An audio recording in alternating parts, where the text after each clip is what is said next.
G'day everyone, Matt from Panda Garage here. Today we have a review, and it's not any ordinary review, it's actually quite exciting because Super Cheap Auto reached out to me and said, hey Matt, would you like to review some of our products? And I said, I would love to, because I love products, I love checking out new tools, and I couldn't wait. So they said, what do you want? And I'm like, well, I've got a project coming up with my Monaro, I'd love to get a polisher. So Super Cheap Auto, in classic fashion, sent me the best. And what we have here today is the 150mm variable brushless polisher from ToolPRO.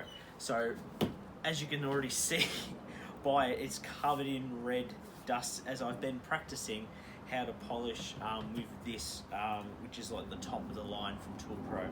So I am basically been practicing with it, but they also sent me some additional pads. So I've got the cutting pad, I've got the polishing pad as well, and I've also got the buffing pad, which I really needed all three of these. I've been using just a sort of simple polishing pad for the last week or so, just to sort of practice and catch up a bit and sort of test the product a bit myself, so I can have a bit more going into it. As you can see by the converter, it is completely covered in red. So basically what we have here today and what is in the box, I will show a video right now of when I first opened this, because it was had a whole bunch of things. So it comes with the polisher, comes with a polishing wheel, and it also comes with the spanner to make adjustments on the actual pad itself. So basically it can switch out for any M14 product. It of course is a 150mm disc. So basically what I want to talk about today is we're going to test the product, we're going to show you exactly what it does and some of the great features of this. So stay tuned for this and more here on Panda Garage.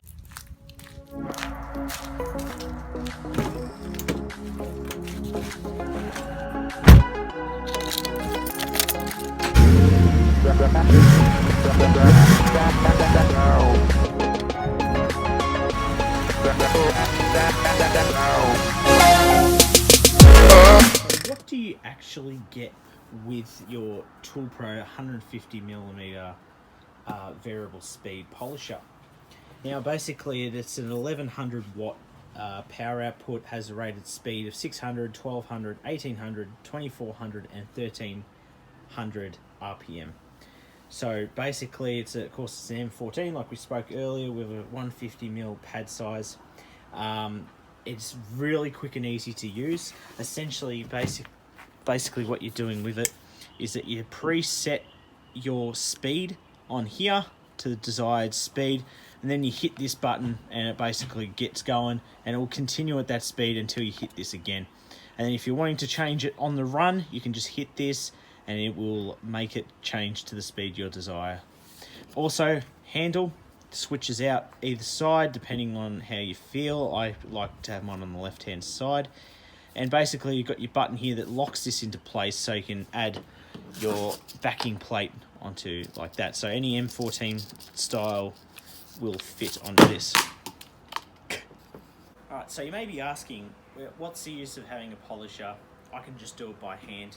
And that's really true. I've spent most of my life polishing my car by hand, but what I find with polishing by hand, especially with a car with red paint, is that you still get the marks on it, you still get swirls, and what a polisher can really do for you, and once you learn how to use it and basically get it all down pat, and if you have a collection like this, which you can pick up all individually, and I'll have that link down below, is that you get like a more consistent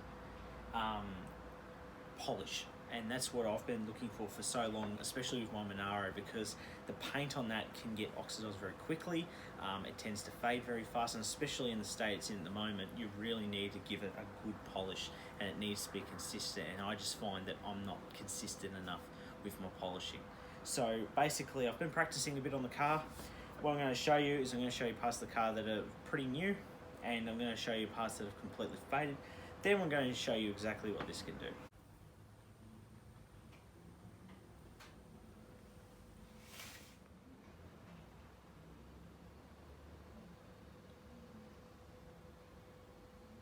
So as you can see, the paint is quite faded, especially on this quarter panel.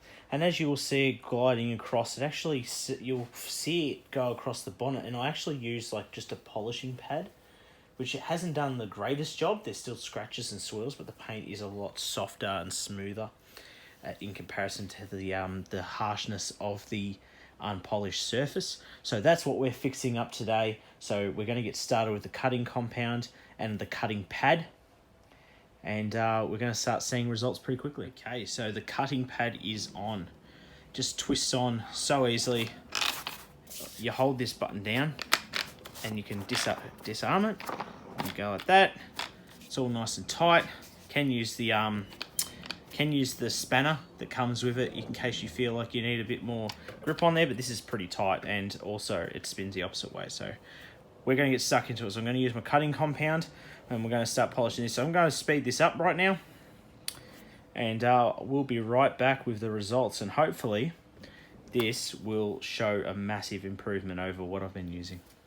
Okay, so goggles on, people. Safety first.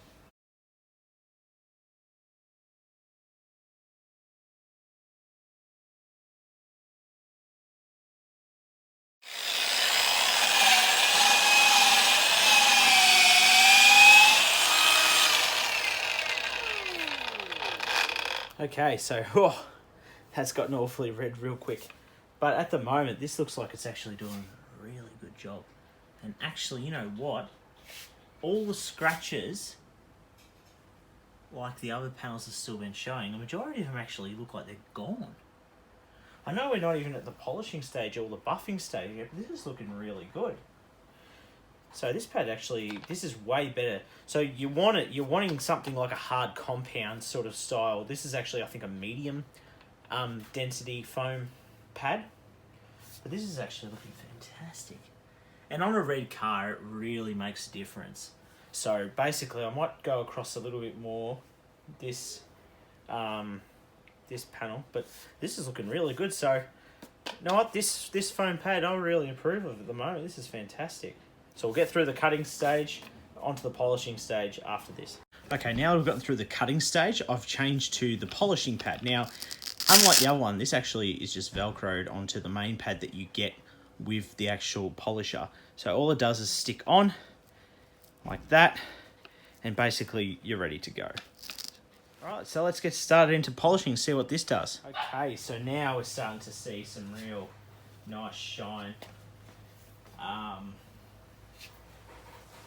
A lot of the blemishes are starting to go away. I mean, I'm still like practicing this kind of stuff, but the car feels great. Like, it's really nice and silky. Are there a few blemishes still in the paint? Yes and no. There's some spots that show up in certain tones of light. I'm still working on it. So basically, I'm going to take this off now. I know I'm going to probably do a bit more, but just for the sake of the video, I'm going to switch over to the buffing pad and see what we can bring up in the last finish here. So I'm going to switch this out right now, and then we'll get stuck into it with the buffing pad. Okay, so we've got our buffing pad on here now. My one complaint with these is that they've got a pull string you've got to pull on, and I never seem to get it to sit right or sit flat. The Velcro kind of helps on this the actual pad itself, but I don't know if they make a version that might actually just Velcro on, but I guess there's a reason for it. But that's one of my complaints with these things, but that could be just me. So we're going to get stuck into this right now, then we'll come back with our final thoughts on this ToolPRO Polisher.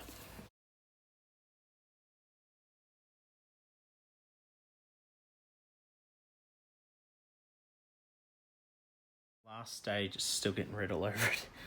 Red car life. Okay, so even now, you can start to see, like, even though this has got covered in random gunk, the actual panel, like, overall, it's actually looking really good. Has it got everything? No, not at this point. Could it be down to me? Yeah, most likely. But in saying that, though, it is getting like a great mirrored finish, and there's like a contrast here. I wish I could really show, but the lighting doesn't help. But right here, you can hear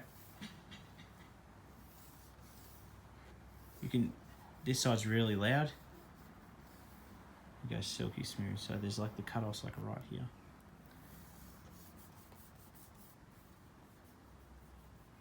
So that's looking pretty good. So stay tuned. We're going to be doing more on this.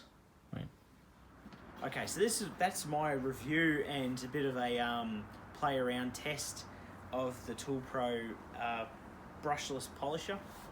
The pluses, it's a great versatile, universal, like multi-use polisher. It can do it all from start to finish. It's basically the variable speed on it is really awesome. How you can quickly change through it all. Still learning mainly what kind of speeds and stuff like that to use, but it's been interesting. The minuses I find with it is that it's not really for beginners. Like if you're wanting to start out and you're not quite sure about using the polisher, I probably wouldn't recommend getting something like this. But in saying that, if you're willing to take the time and learn how to use this, I feel like it'd be really beneficial and it'd be a good investment to make on your behalf. Speaking for myself, I'm someone that only used the really basic polishes for a while, and to have something of this sort of way higher up scale in terms of performance is a learning curve, but I think it's something that you'd be well worth investing into if you're really wanting to put a lot of time into your car, and if you're a bit of a DIYer on the weekend, definitely well worthwhile owning one of these. In terms of all three pads here, the buffing pad, I feel like there's still more to it that I'm not getting. The negative with that, of course, is the pull strings that I find, but I find that it's going to finish off. I just got to work out still how to use it fully. In terms of the cutting pad was fantastic. It's that density, medium density foam actually really helps get the polish out, and I think choosing the right polish to do the job as well. I was using kit and cut and polish, which I don't know if that's the correct one to use. So if you're someone that does detailing, leave a comment below. The polisher though, I've had more time with one of these. It's a different style, it's more of a smoother pad. That did the job fantastic. I love the sort of the hexagon style pattern it has, and it really does a good job with picking up a lot of those scratches. So in the end, I would recommend this to anyone that was looking for a really good quality polisher. If you're starting out and you're really starting out and you're real green at it and you just want to take your time, probably choose one of the ones that are more of a beginner style, because this is a bit of a handful. And what I found as well is that initially I didn't know what the numbers meant. Turns out it's all up here. Stupid me in the end. So, but in the end, if you're wanting something that's going to get the job done and you really love your car and you really want to put on a great shine for it, I recommend getting one of these. So until next time, guys, my name is Matt from Panda Garage. Check us out on Facebook and Instagram under that Panda Garage. For all the products here, they'll all be linked down below. Thank you for Super Cheap for giving me a chance to review some of your products. So until next time, guys, my name's Matt. This is Panda Garage. I didn't explain this shirt. I'll leave that till next time.